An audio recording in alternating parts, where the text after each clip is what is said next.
हमारे सनातन धर्म चैनल में आप सभी का स्वागत है। जैसा कि आप जानते हैं कि मरना तो हर इंसान को ही पड़ता है, फिर चाहे अमीर हो या गरीब। पर मरने के बाद ऐसा क्या करें कि इंसान का जन्म मिले, आज हम आपको बताएंगे। इस बारे में जानने के लिए देखते रहें हमारा सनातन धर्म चैनल। स्वामी विवेकानंद जी ने कहा है कि अपने विचारों पर नियंत्रण रखो, नहीं तो वे तुम्हारा कर्म बन जाएंगे, और अपने कर्मों पर नियंत्रण रखो, नहीं तो वे तुम्हारा भाग्य बन जाएंगे। कर्म ही व्यक्ति के भाग्य और जीवन का निर्माण करते हैं। सृष्टि में कोई भी व्यक्ति बिना कर्म किए नहीं रह सकता है।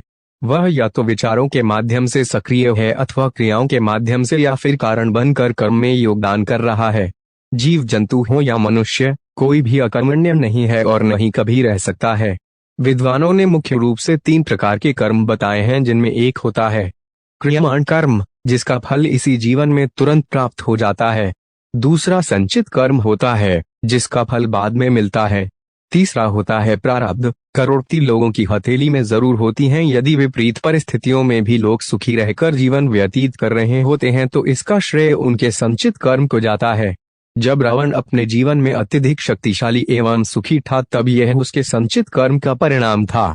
मगर उसी रावण के घर कोई दिया जलाने वाला तक नहीं रहा, तो यह उसका प्रारब्ध था।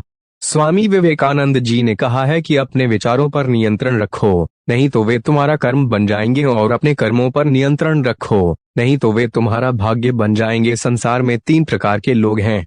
एक भाग्यवादी, जो कि मानते हैं कि सब कुछ पहले से ही नियत है, इसलिए पुरुषार्थ करके भी क्या बदल जाएगा।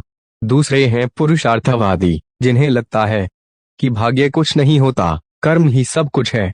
तीसरे होते हैं परमार्थी, जो परमार्थ अर्थात परमात्मा को ही सब कुछ मानते हुए लाभ हानि में सम रहकर जीवन व्यतीत करते हैं।